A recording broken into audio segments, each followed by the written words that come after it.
Okay, hopefully everyone can hear us and the audio is good. Marcin, say hello. Hello. Hopefully everyone can hear Marcin. You can't see Marcin because of webcam shenanigans. Why don't you show him? Yeah, I can put Marcin in front of the computer. Right up. This There is he Marcin.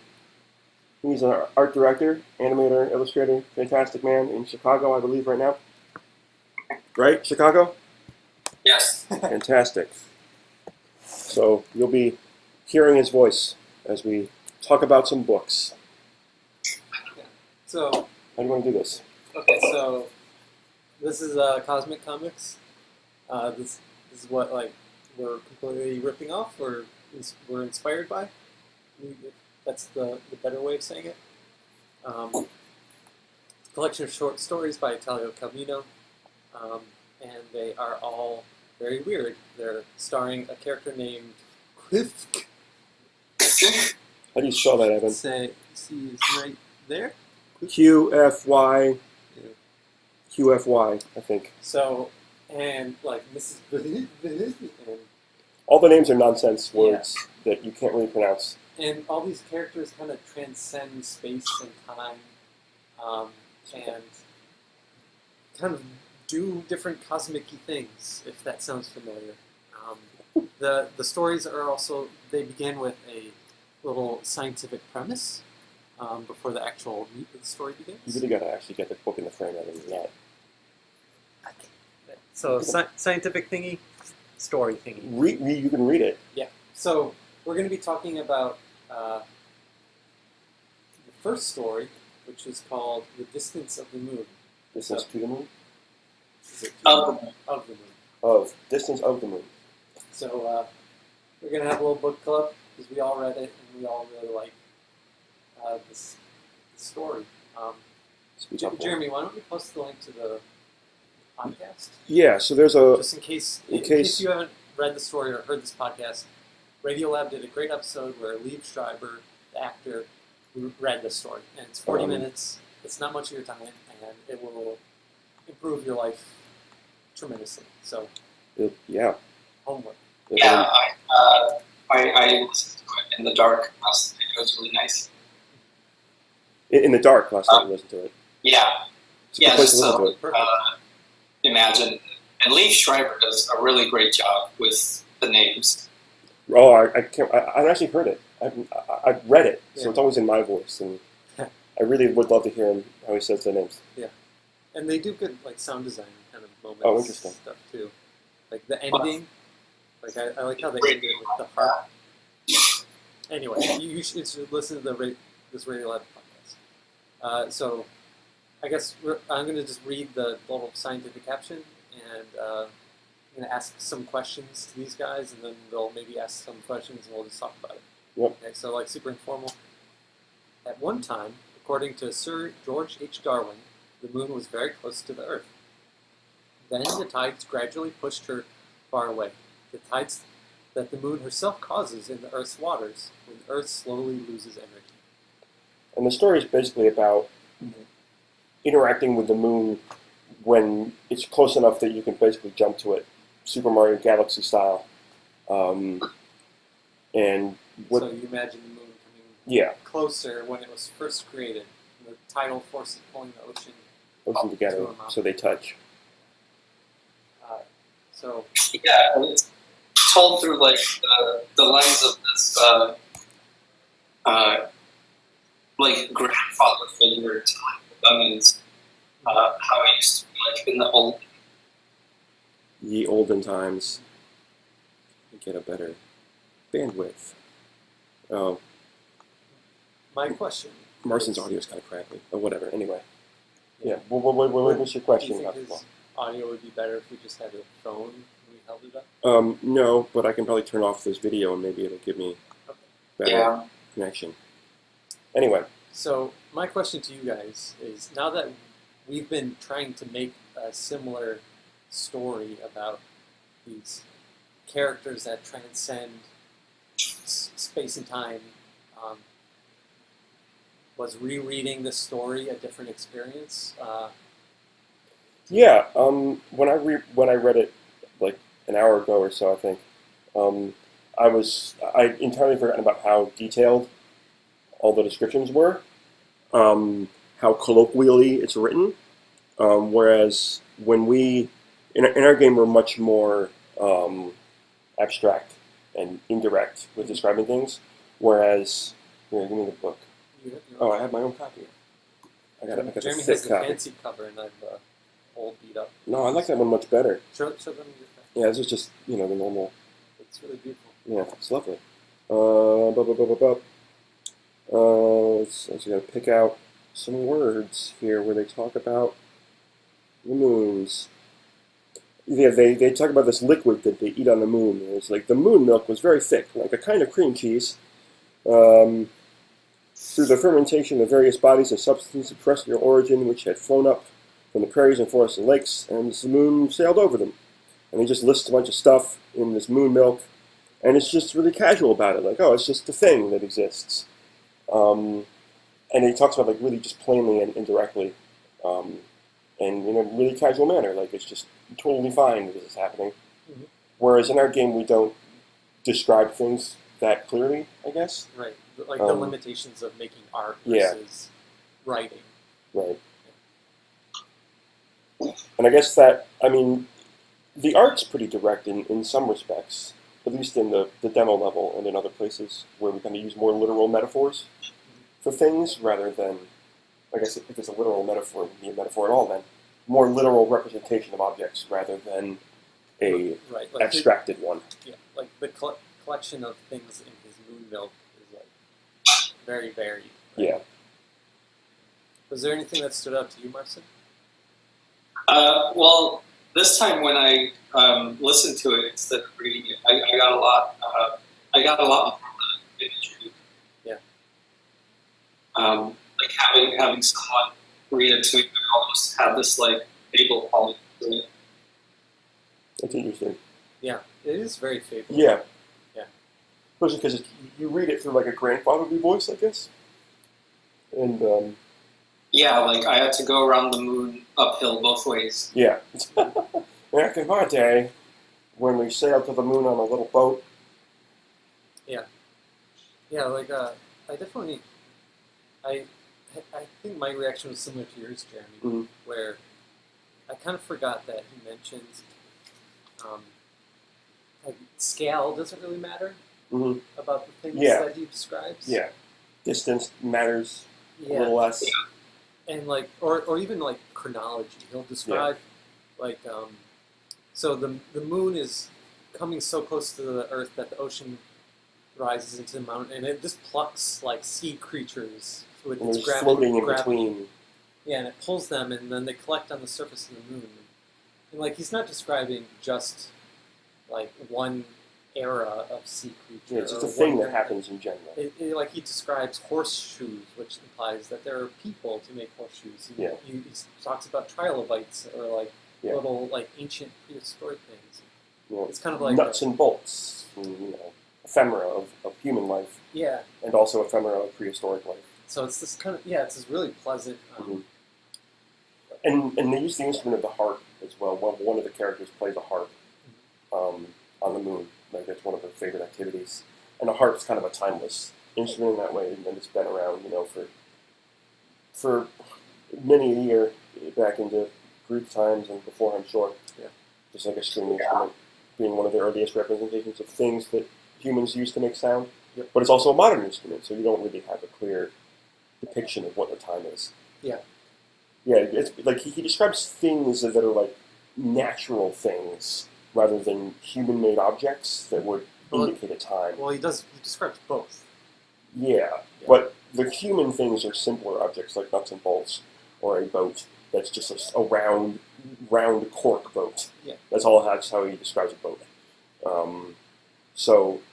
I think that it feels deliberate, where there's no like set reference to like a car or anything that like ties it to a set period. Yeah, it's all pretty. Yeah. It's specific, but it's not like temporarily. It's texturally specific, temporally inspecific. See, I imagined it sort of like 1920s Sicily with like the old golf cap. Yeah, Like That's kind of how I pictured it.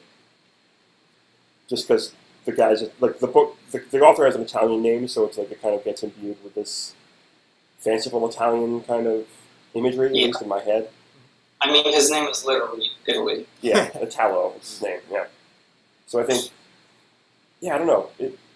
When I read it, I definitely get pictures in my head of what things are, but like what the people actually look like. They just look like normal people. Like I imagine it as just like modern looking people and modern casual clothing and like. See, I don't even picture like forms. Okay. Yeah. It's just like ideas. Right. It's like quickly flitting. It's more about the relationships than the actual people. Right. So I got another question. Mm-hmm. So I just did an interview with an Italian game guy. Oh yeah, how was that? It went really well. Oh great. He was really into the music. Great. And if you just watch the Skill Bart segment, you'll see why. Mm-hmm. But he was asking me about Calvino, and he said that since like Calvino was such a postmodern author, that he thinks if he was like alive today, he would be like a game designer. He would make games. Mm-hmm. Or I thought that was really interesting. Like, I mean, he could have made film. He was in the film era. Yeah. Yeah, I don't know if I fully understood what he meant when he said that, but I'm curious how do you think this story, Distance to the Moon, would translate into a game? Would it be Genesis Noir, or would it be very different? I mean, I can't read that story and not have like Miyazaki style imagery in my head, like just colorful stuff. Especially when he describes like the fish and like the sea creatures going up to the moon. I just like imagine like this like luscious, rich water animations and little fish going around. They're all colorful and swimming schools of things floating between the moon and Earth. Very Ponyo. Yeah.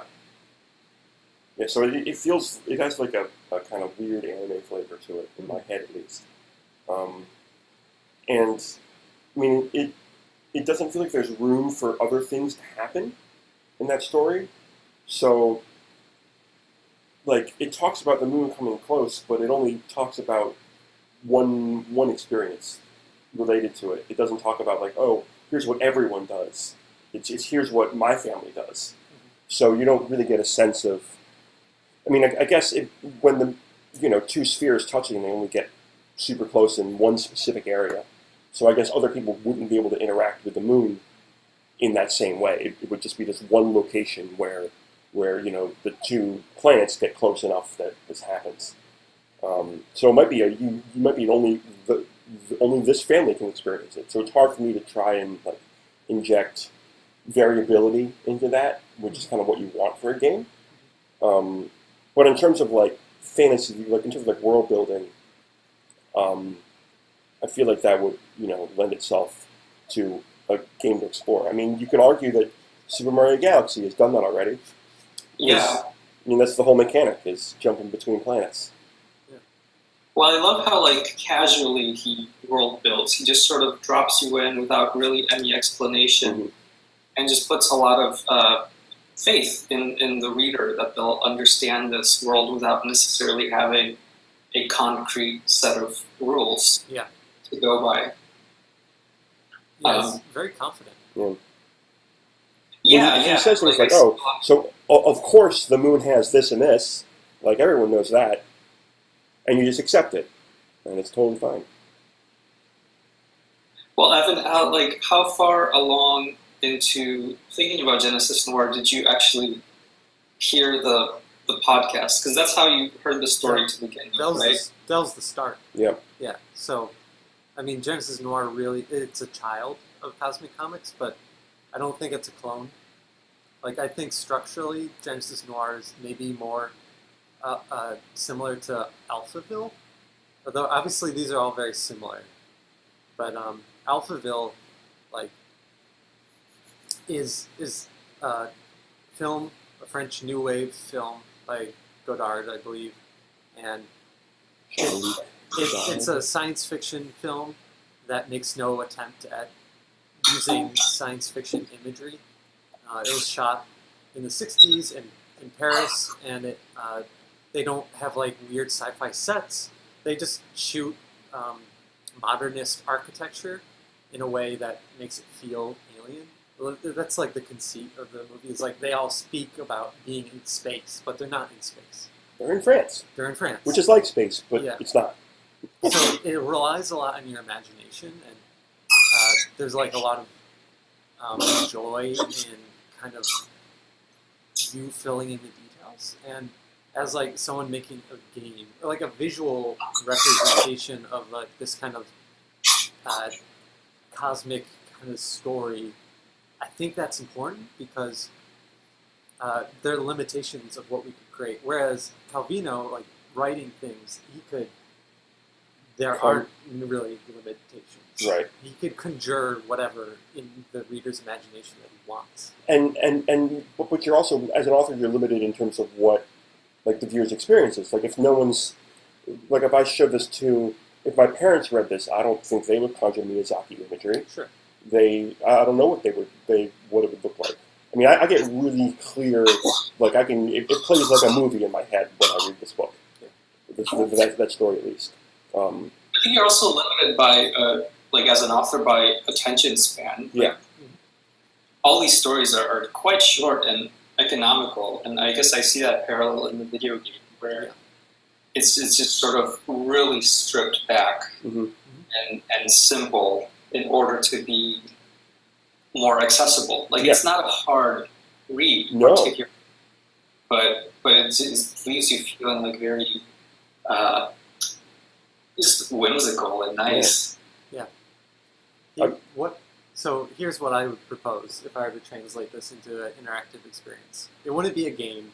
It would be a VR experience. Mm-hmm. And it would be like little scenes. It would flip between them. Mm-hmm. It would be very like micro interactions. Mm-hmm. Like there's one scene where, let's see, the moon is getting progressively further and further away from the Earth.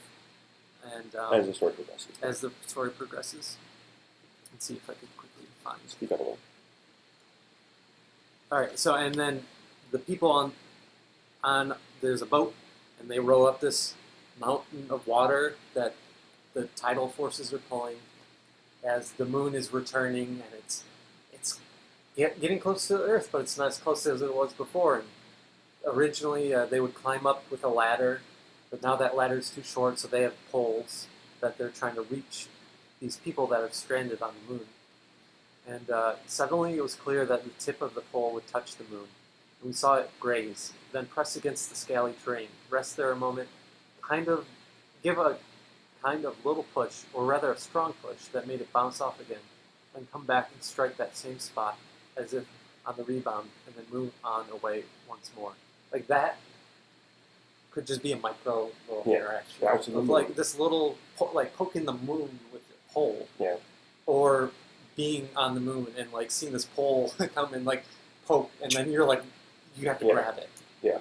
So. Yeah, I definitely feel like a more exploratory, it's like an environment that you can just kind of wander around and experience would be more appropriate to like trying to recreate the story or something. Exactly. How did you find that book? Did you find were you just like watching Radiolab or listening to Radiolab? Yeah, just listened to Radiolab, and then was so floored by that episode that I immediately ordered the book on Amazon and read it right away. It's like the most impactful piece of literature I've ever read. I don't know, I love moments like that where you like discover a new thing, and then it changes your entire outlook in some way. Yeah. And then I lent it to you. Yeah. How did you find it, Marcin? I think I had, I think his biggest book is arguably If on a Winter's Night, The Traveler, and I had someone recommend that to me.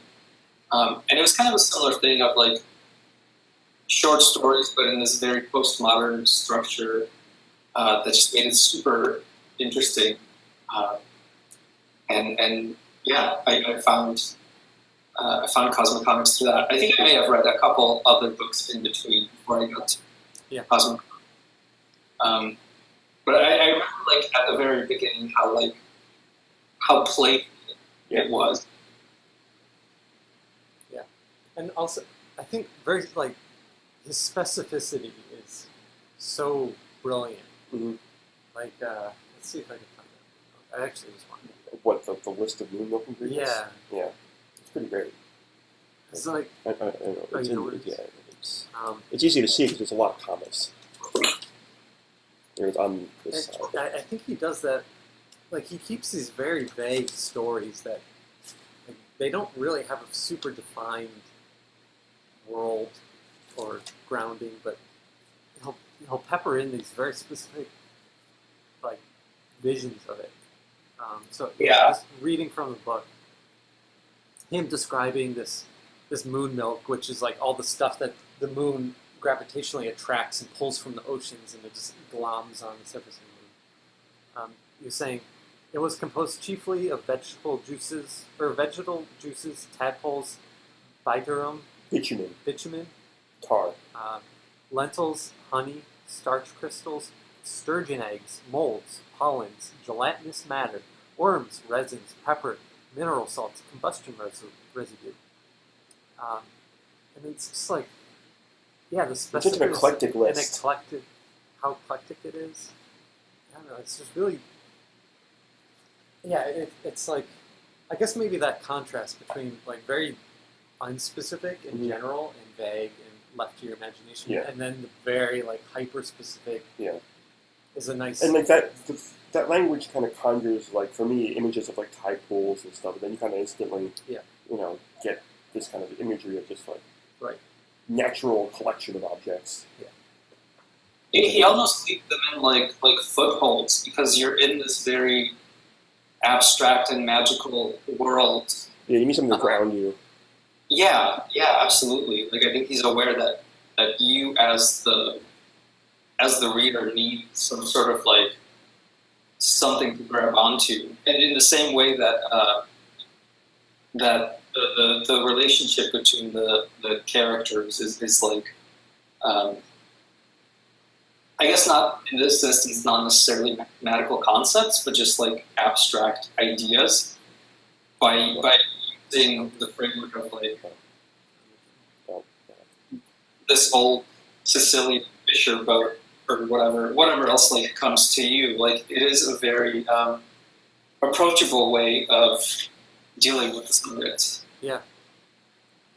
In one of the other stories, the characters are literally like particles in the early universe, and they have like a home in this like compressed sphere of matter or something, and I don't remember the details of that story too much, but I just remember like, they use language of like being a family, but they're like elementary particles, which, like, I always like that contrast of like an approachable thing presented in a abstract way. Yeah. So we do that a lot in the game in terms of like using noir tropes and things that people can get attached to and see, and like, so it's a city. I know what a city is, but then the city dissolves into this weird other space, and so it's nice to kind of subvert that kind of expectation. Sometimes he almost, like, I remember when reading On a Winter's Night, I remember like the first couple pages I was like, this reads like a Wes Anderson movie. And that's sort of what that made me think of, was that list of hyper-specific objects, where I can see that as just like a couple shots of this random object. Right, I put you on screen, Martin, so you can see you a little bit. But then the webcam brightness and contrast gets lost through it. Brightness of the... Oh yeah, I can turn the brightness of the monitor down. Function. And I'll become more luminescent. Yeah, function this way or this way? I don't know which way it's going. I think it's this way. No, it's up. Down is this way. Brightness all the way down. That's perfect. There we go. Yeah. Beautiful. Now we can see everybody. Yeah, a little Marson. And then I'm right up. Okay, there we go. Great. Yeah. So do you have anything else? What else about? Well, do you guys want to have any, like, you want to talk about? I mean, for you, I guess, like, what made you think that it would be a good game rather than a good animation? Because I know, like, your background is an animator. And, I mean, what made you think, oh, I want to work with Jeremy on this and make a game, rather than oh, I want to animate this story, Well, or make a story that's like this animated. well, I didn't want to make Cosmic Comics. I wanted to make a game. Right. Like that was, we had been discussing for like wanting to make a game since we graduated really. So yeah, I don't know. It seemed like this kind of really loose, cosmic, kind of postmodern storytelling. It just fit our skill sets of like making really like I make really sloppy animation and like very very minimal like the graphic design kind of stuff could seem like it could fit with this like and yeah, it wasn't like specifically I read this and I was like that needs to be a game. It was like, oh, and now I realize how I could use our skill sets, right? Like to tell a story. Like how do you make like this is like graphic design a story? You know, like does that sound? Does that make any sense, yeah, Marcy? does that make any sense? I think so. Yeah. And I think it definitely appealed to me, and like the economy of it, I think translates well into graphic design. Yeah. Like he like verbally collages stuff. Yeah. And he has hierarchy, like in his imagery, in his worlds, which, yeah, he's not trying to like recreate life, or at least in this, in like other works of his, he's a little bit more like grounded in his storytelling. But even then, like if On a Winter's Night is a story where it is very like there are elements or moments that are very grounded, but the overall structure is also very like collaged and weird. So yeah, I don't know. Go ahead. No, I'm just scratching my head.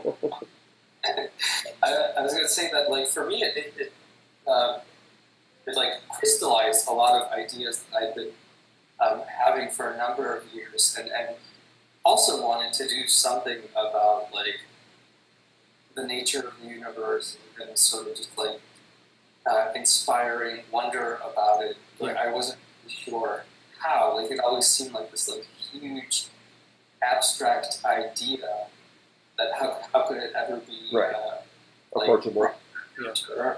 Reading this, I was like, wow, like this is exactly how you do it. Yeah. No, it's a really good way of putting it, I think, because like, I mean, a lot of games are like, oh, I'm going to make a game about the universe and tell a big story, but it becomes cumbersome and like the story just kind of gets pared down into more and more specifics, whereas, what are you doing? Oh, yeah, so just put it in the middle. Yeah, there we go, perfect. He's like a little child. There we go, our laptop baby. Yeah. Anyway, like, I remember playing like the Mass Effect games, and eventually those stories would become very specific about like some technical detail that they had to solve. Or like, oh, we gotta, there's some movie that's like, oh, we gotta fire a rocket into the sun or something, and it's like, but it starts as like this larger universe story. Whereas with Calvino stuff, it starts specific and stays that way, but it never, I don't know, it's hard to, do you kind of know what I'm getting at all? Kinda. Yeah, it's hard to explain. I don't know. It's like sci-fi around a very simple emotional frame. Like it's not about politics.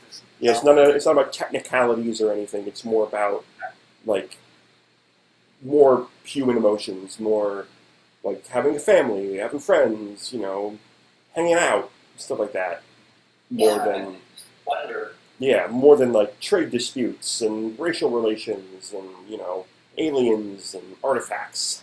One thing that rereading this was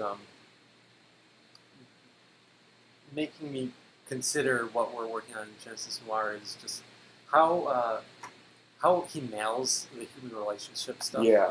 So in The Distance of the Moon, there's like a little love square. There's like a husband and wife and then there's like a guy and his cousin, and the main character loves the wife, the husband doesn't really care about the wife, and the wife loves the cousin, but the cousin doesn't really care about the wife. Yeah. And but it feels like it's so rich. Like he somehow the economy of words makes it like this relationship. So like your main character just wants to like be close to this character. Like he just describes like reaching for her, or like every like moment that they touch, and like and how she also wants to like be close to his cousin who doesn't really care about her. I don't know. It's just great, and it's very simple, but it's so well done. And I don't know if we can do that in a game. Like, can we get that same feeling without like describing a character's inner life? Right. Like, how do we? I mean, I think we can with a more abstract animation, that like the more literal, emotional kind of stuff that we're doing in some places where we use animation to directly represent an emotional state.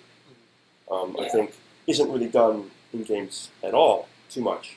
I mean, there's somewhere it's like, oh, you're clearly going into a level that represents the inside of this guy's mind, but that always feels kind of cheesy and forced. Yeah. And it's like, oh, it's great. It's a tortured nightmare land. It's what this guy's mind is like, but it feels like you're always in that level for a while. It's not like a quick, instantly understandable sort of thing. Yeah. Whereas I think abstract animation can kind of lend more to showing that in a way. Yeah. I do think. Or Marcin, you go. Well, you're like in the same way that Calvino like makes it economical. You're trusting a lot into like on the player to fill in the exactly. gaps. Yeah. Which I always liken to like your brain is the most powerful like imaging engine, and like it's just a matter of giving enough detail to spark something, but not too much to override any kind of thing that you might create yourself. Yeah. It's like as opposed to spelling every single thing out, it's probably better that there is no dialogue and you're just sort of left to infer these relationships. Right. I suppose what I'm trying to imagine is like the scenario where this character is in love with this disinterested wife, and he longs to touch her and be close to her, and when he's like jumps from the moon back to the earth, and like the gravity is kind of slowing him down, and he has to like reach for the people on the boat. Like he's grabbing for her, and like he tries to grab her breasts and like her waist, and like pull himself to her. Like, can that be a piece of game? Like, if you make that into a mechanic where the game's like, quick, press Q to grab boob. Like that's very different than like an impulsive kind of choice. Or a character like telling the. I think there's a difference between telling someone to interact or to like pursue something versus describing how someone else is pursuing. Yeah. Like I could really immediately like associate myself with that character who wants desperately to be close to this person. But if there's a middleman, like the game, the author, saying like, "Hey, like, try to be close to this person," like it feels tough. Cheesy and forced. Yeah. So like, do you like creating a mechanic that conveys the same kind of rich emotional thing without dialogue or all that kind of subtext? Like, it's hard. It's tough. Like our story has characters that have relationships, but not really in that same way. Like it's that I think the emphasis is a little bit different. Where Calvino, he's telling these cosmic stories that take place in like the early days of the creation of the moon and its orbit around the Earth, as a setting to ultimately tell human stories. Right. And for us, because of maybe the challenge and I think it's flipped. Yeah. I think we have human stories in order to tell. A human setting. Yeah, human Yeah, exactly. In order to explore this Cosmic cosmic concepts, yeah. wide world. That's a good way of putting it. I like that. Yeah. That makes sense. But I wish we could achieve, and we're trying to. Yeah. But I don't know if we're going to be as successful. We can hope. Yeah, we can hope. Yeah, we'll see. But I think it's fundamentally the difference between an inner life that Mhm. versus an active, like embodiment between literature and gameplay. That makes sense. Do you want to? I don't know, Marcin, do you have any I guess it's like similar in movies where you can't get the characters in a life, so you try to like go around that and include the stuff that a book can't, like in terms of visuals. And I think like what we're doing with Gen Noir is probably like It's closer to that, for sure. yeah, like maybe it's not the same thing, but it carries the same, like it carries that's the same feeling. Yeah. Which like in translating anything, I think is the most important part, not a literal translation, but getting the feeling across. Right. It's not going to be like the emphases aren't the same, but everything is still there, and the medium is used in a way that, like, the emphasis are shifted for the medium that it's inhabiting. Yeah. It makes sense. We got other books. The medium. What was it? Like just the nature of the medium. Right. Like that Marshall McLuhan. Yeah. The medium is a message kind of thing. Yeah. We got some other books to show as well. Yeah. Should we show all our stuff? Do we want Marcin for that? Yeah, Marcin, did you pull some books that you wanted to show? Only two, but yeah. Let me full screen you here 1 second. Hold on. You've been in a smaller window, but let me. Where's the? So you go. we have a giant pile of books, and that have like inspired or been researched. Mm-hmm. We just want to go through them because it's interesting. Yeah. What do you want to start with? Okay. Do you want to start with the downshooter or Marcin's stuff? Let's start with Marcin's stuff. Well, what you got, Marcin? I'll put you all big up closer. We're pro streamers. Brady Games Guide to Okami. Oh. Beautiful. Which I guess this was specifically inspiration for the Japanese level that we have later on. Which no one knows anything about. We've kind of mentioned. Yeah, we have a little bit. There's a level with Zen, and you're in feudal Japan and stuff. Oh, spoiler alert. Yeah. Yeah, and it's just full of really beautiful, like, digital watercolors. And the other is Ernst Haeckel, Art Forms in Nature. Yeah. Which was for another level, which I'm not certain. There's a primordial sea level. With, yeah. There is a very modular level later on that I drew a lot of inspiration from Ernst Haeckel. And he's a naturalist. He's like a I don't know what that term is. Yeah, one of those science artists guys. And he just draws beautiful. Show some pictures. Yeah. I'm trying to center my monitor here. These like beautiful plates, like super descriptive of marine life. Mollusks and jellyfish and polyps and all this stuff. Yeah. Hydras. Yeah, the textures are insane. It's like beautiful symmetry and. Yeah, so definitely in terms of like shapes, it influenced a lot. It's really good. So I guess we'll share some of my stuff over here. Yeah. Keep Marcin on just so he can yell at us. Yeah, we'll have him here. If you want to stand, Marcin, you can leave if you want. Yeah, you're welcome to. But I think we share a bunch of our library. Yeah. You want to pipe in? You're off the camera now, Marcin, but you're still on voice if you want to. You're still say words of this. You're off camera, but in our parts. Yeah. My nose. So now we'll We got another camera. 2 cameras. Are we? You're on the downshooter now. Can I? Oh yeah, if you want to see your. Oh God. Okay, so it's like this. Yeah, like that. All right, so we're just gonna go through Don't move that. a big collection of books. If you want to. Okay. I'm gonna start with. I've got different categories. Okay, I've got research books. I've got sciencey, pop science research books. I got visual inspiration.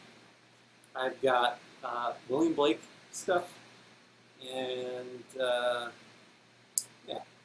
and comic books. I'll start with the comic books. So we already talked about this guy, Marc-Antoine Mathieu. He's a great French illustrator and comic artist, and what we love about his work is that he does these Kafka-esque architectural spaces. So this book is about an assessor who's going through a museum's collection and trying to figure out how much this museum is worth. And the deeper that he goes into the museum, the bigger it gets, and it's just like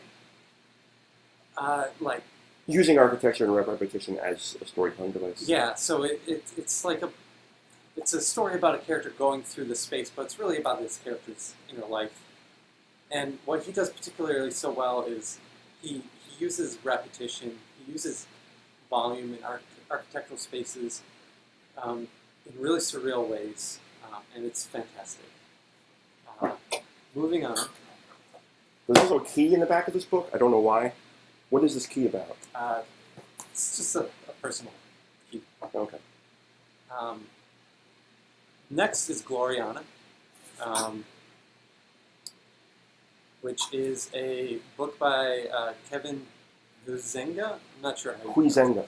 but Bless you. it's a collection of little stories, but my favorite is this one about a character in a library. You're 90 degrees. Yeah, I'm just trying to find the character in the library, and the character is just sitting at a window like this. Like, hey, I'm at a window. And he's looking out the window, and he's just experiencing all the little, this moment in the library, from all the little sounds of people walking by or flipping through books, or birds outside the window, and it explodes into this crazy centerfold where we see all these sounds and all these images all collapsing into one moment, and it's just like half a second captured in this very dense image. It's a great moment and a great story. Highly recommended. We're ripping everything off. Graphic Cosmology, really cool book. It's this publisher, Nobrow Press. They put out a lot of really great graphic design-y, illustrator-y kind of things, and this is just a collection of people coming up with different cosmologies, their own little stories. Cosmogony. Cosmology, yeah. Meaning is a term that means creation of the universe, I guess. Yeah. So these are all just like different artists' takes on how the universe was created. Yeah. So super cool stuff. On that same vein, here's this is Stories in the Stars. It's a book on the constellations, and it's like every constellation is paired with either a piece of history or short fiction related to what the constellation is called. I didn't know. Yeah, these are all a bunch of stuff I've never even heard of. Yeah. I remember It's a really neat book. Great art. And then lovely design. Perfect structure. Oh yes, Cygnus, the swan. Next. This one is not going to fit under the camera, but it's Sandman. It's very big. Sandman by Neil Gaiman. Can we? Because the camera's actually out of focus. Oh, I think I might. Well, there we go.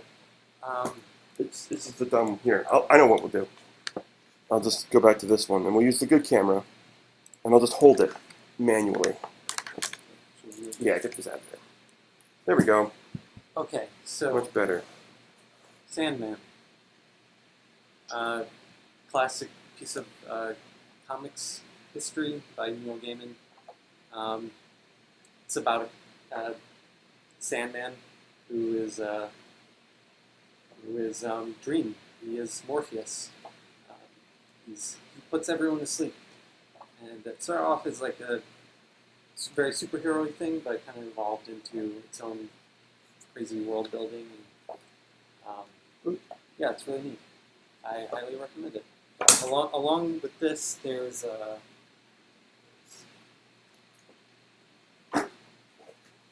there is a prequel called Overture, which is just gorgeous art and paneling. Very creative. Wow, it's Yeah. dense. Yeah, it's super dense. It's just unbelievable, really.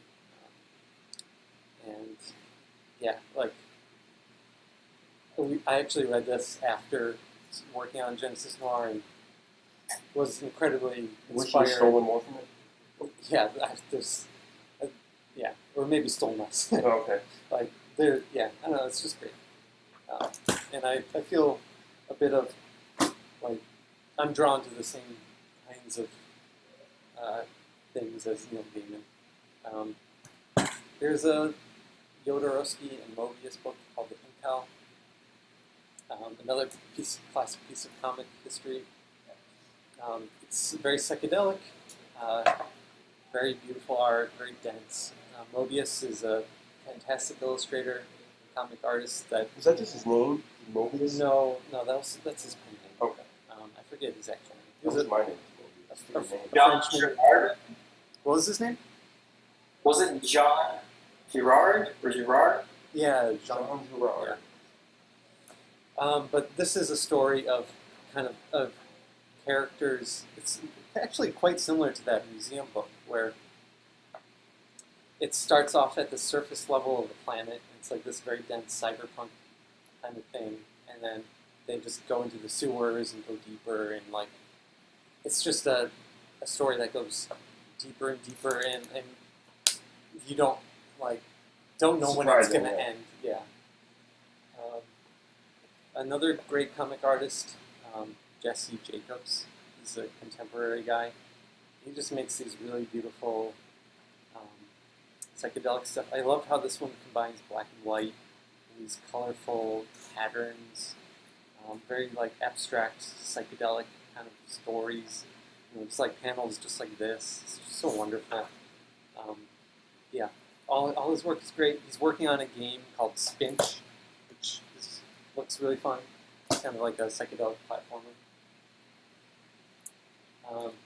This is another contemporary artist, comic artist guy, Ed Sheverington. This is just a little zine that he made, but it's called Prime Seismogenesis. Schismogenesis. Schismogenesis, which is Right down the middle. creation of division, and it's about Dyson bubbles.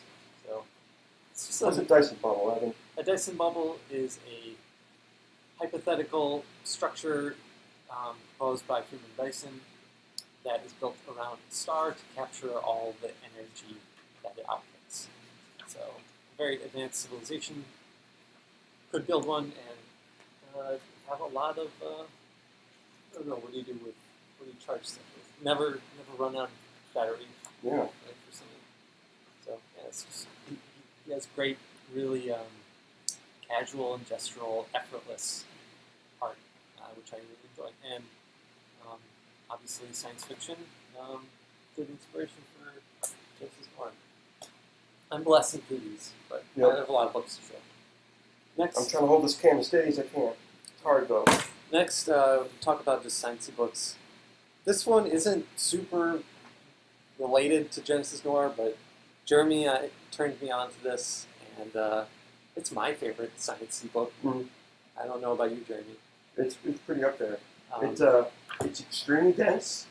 I can read maybe 5 pages in a sitting. yeah.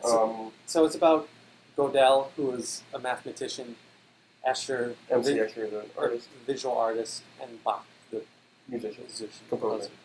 and how each of them has all their work emphasizes self-reference and how that self-reference creates like the emergence Of more meaning. Of more meaning. And specifically, this guy is an AI researcher. Mm-hmm. So all these, so like here, for instance, is a classic Escher drawing. And he talks about a whole bunch of different subjects and how they are useful in AI research and how they're all related. And they kind of talk about this idea of self-reference, of emergence.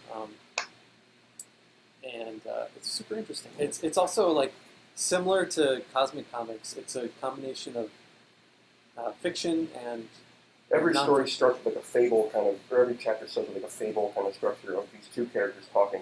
Yeah. And then the rest of the chapters sort of goes on from that. So this book is very similar to Godel Escherbach. I'm pretty sure the authors ripped off Godel Escherbach, where it starts. This is about time travel, and it starts with it alternates chapters that are like science fiction, like characters, and then something more non-fictiony, and the what happens to the characters is anticipated by the nonfiction, or the nonfiction anticipates plot stuff. So it's a really interesting way to learn. I love those kind of books. This is a great pop science book about the 6 numbers that describe the Big Bang. So things like the value of gravity, the gravitational constant, or the Speed of light. the speed of light, the cosmological constant, which describes, which is the counterforce to gravity. So, yeah, and this author, Martin Rees, who's very noted, I'm pretty sure he's the Royal Astrophysicist. In London? Yeah. Fancy. Astronomer Royal. Jeez. He talks about how these 6 constants interact and create our universe, and how our universe is like very specifically unique in that like you change any of these numbers Right. a And very it breaks. tiny amount and nothing happens. We're like such a miracle. Black Hole War, another great piece of pop science fiction which has influenced our game about the creation of the Big Bang. Leonard Susskind, a great astrophysicist, he talks about black hole radiation, which Stephen Hawking radiation. described, and There you go. the But I like holographic principle, which he created, which accounts for this radiation. Kind of like there was a contention in the physicist community whether Hawking radiation would completely invalidate the preservation of what's the law of law of thermodynamics. yeah, exactly. So Can't be created this way. yeah, exactly. So for a time, people thought that hey, this law maybe doesn't work, but Leonard Susskind found really another way of making it fit, and it's a great story not only of the science but about the people, the physicists, and the history of the relationships, which is neat. Since our game also takes place during like prehistory and on Earth somewhat, I have this book called Megalithomania, which is really neat. Megalithomania. This was just like a neat, like, oh, I found it at a bookstore, rather than A megalith is a large stone structure. yeah, so Like Stonehenge. Yeah, Stonehenge. So it just talks about the history of discovering these sites, of the artists, scientists who documented them and researched them. Here's a plate by William Blake, who I know we'll talk about a little bit more. And yeah, it's just pretty neat thinking about how these ancient peoples would assemble these giant pieces of stone, and we're not entirely sure what all of them were used for. Some were used for astronomy. Some we think were used as wayfinding, as like giant spires that travelers could see like, oh, like I'm on the right direction. So, Very cool. yeah, just a neat book I found. Yeah, speaking of William Blake, Blake is a he was a kind of like the forefather of comic artists. Like he was a poet and writer and printmaker, and we just really I love his stuff. He has like one of his poems was entirely influential. I don't remember where it is in here. I know, I'm just, social But essentially, the gist of the poem is like holding a grain of sand in your hand. I don't know. I'm rambling. Here's this whole imagery of God as an architect. Yes. With the compass and stuff. It's pretty common. And what I found really inspiring about learning about William Blake is his whole. One, he was very interested in he was like in the 1800s and was a contemporary of the Enlightenment thinkers, and he was a man who was very he had a very complex relationship with science, where he was an advocate of poetry and religion, but also like Enlightenment ideals. So like a very unique person. And fantastic artist, and he created this like very unique kind of world building, which is like an early example of world building where there's a whole bunch of these characters like Albion, who's like representative of Great Britain, and they're all like related to God. And, like there's I don't really understand it. He's kind of crazy, but kind of brilliant, like many great artists. And then just here's more. I don't know. I'll quickly flip through it. No. This is just more of his artwork. This is weird. Speaking There's some weird stuff in here. I really dig it. Speaking of early examples of world building, he illustrated or attempted to illustrate Dante's Inferno, which is another early piece of kind of like it's almost like the Avengers of like the Middle Ages. So those are my William Blake books. The game isn't about William Blake, but very inspired by him. There are definitely some references to William Blake. As far as craft, this book is fantastic. Highly recommend it. It's very, very readable, digestible. Where Jesse Shell, he goes through he goes from a macro look at making a game down to the minute, and each chapter is ends with like a series of lenses, which are essentially different ways of thinking about or approaching a problem. So like the lens of fun, so there's other questions that you can ask while you're making a project. It was very, very great. Highly recommend it. I'm pretty sure he found that structure from this book, A Pattern Language, which is about architecture, but it's very similar, where it starts at a very macro level, where it talks about city and county kind of scale, or like regions, and then it goes down to like density rings within a neighborhood, shopping streets, and then high places, and it starts from regions to cities to houses to rooms, and ends with like soft light inside walls or a little half-inch trim, and it describes a little pattern in architectural spaces. So games have spaces. This book is great. Read it. Yeah, and then this is the Bible of animation. Very interesting. Really fun to read. It's very fun to read. I love like this illustration. It's by Richard Williams, who did Who Framed Roger Rabbit. Who Framed Roger Rabbit. And if you're interested in animation, this is the book to get. You only need that one. Yeah.